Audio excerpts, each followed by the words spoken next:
Zwei legendäre Alpenpässe, der Télégraphe und der Galibier. Komm mit auf den Weg zu den großen Pässen der Alpen. Wir beginnen unsere Fahrt im Maurienne-Tal, tief in den französischen Alpen.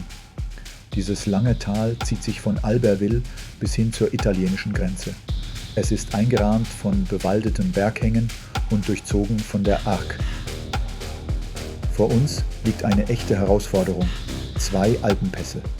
Zentral für die Tour de France, geografisch und historisch. Am Nachmittag nehme ich den Col du Télégraphe in Angriff.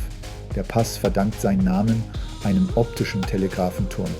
Er wurde hier im 19. Jahrhundert errichtet, als Teil eines Nachrichtensystems zwischen Lyon und Italien. 12 Kilometer, im Schnitt 7% Steigung.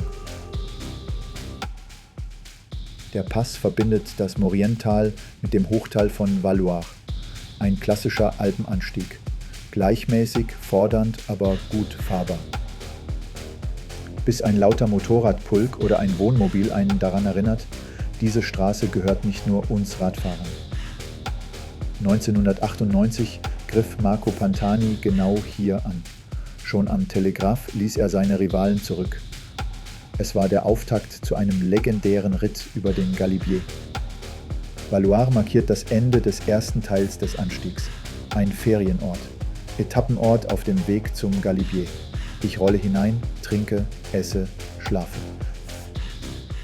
Wenn dir diese Fahrt gefällt, gib einen Daumen hoch, abonniere den Kanal und schreib mir in die Kommentare, welchen Pass du gern fahren würdest. Der Aufstieg zum Col du Galibier beginnt am nächsten Morgen. Die Luft ist kühl, das Licht weich. 18 Kilometer und über 1200 Höhenmeter trennen mich vom Gipfel. Zunächst führt die Straße sanft durchs Tal. Almwiesen, ein Bach, ein paar verstreute Chalets. Doch bald wird es steiler und karger. Die Kurven werden enger. Die Straße windet sich in Serpentinen nach oben, Kehre für Kehre. Jedes Jahr ehrt die Tour de France den ersten Fahrer, der den höchsten Punkt der Strecke erreicht, mit dem Souvenir Henri de Grange, benannt nach ihrem ersten Direktor. Meist wird dieser Preis auf dem Col du Galibier vergeben. Ist der Pass nicht Teil der Route, wandert die Ehrung auf den jeweils höchsten Anstieg der Tour. Es geht um Prestige, Preisgeld und einen festen Platz in der Radsportgeschichte.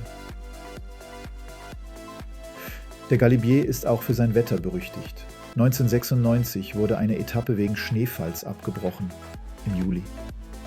Doch heute ist alles perfekt.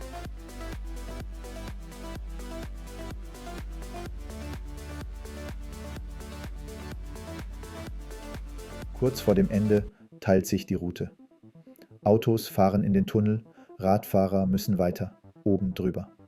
Die alte Passstraße oberhalb des Scheiteltunnels nimmt ein letztes Mal Anlauf.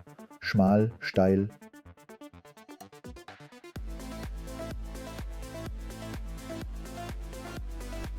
Ein halber Kilometer mit doppelter Intensität. Wer hier noch lächelt, hat es sich verdient.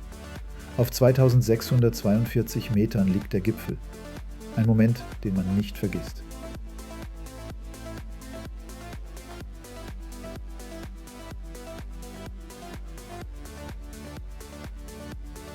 Henri de Grange war der erste Direktor der Tour de France und gilt als geistiger Vater des Rennens. 1911 führte die Tour zum ersten Mal über den Galibier. De Grange schrieb: Wer diesen Pass bezwingt, ist ein Held unter Helden. Sonne, klare Sicht, trockene Straße, der Blick zurück über die Serpentinen ins Tal ist reines Kino. Die Abfahrt zurück nach Valloire ist schnell und ruhig und im Tal bleibt ein Gefühl, das sich nicht in Watt oder Höhenmeter fassen lässt. Wer diesen Pass gefahren ist, hat mehr als einen Berg bezwungen. Er hat ein Kapitel Radsport gelebt. Wenn dir diese Fahrt gefallen hat, gib einen Daumen hoch, schreib einen Kommentar und abonniere den Kanal für mehr Touren und Geschichten auf legendären Alpenpässen.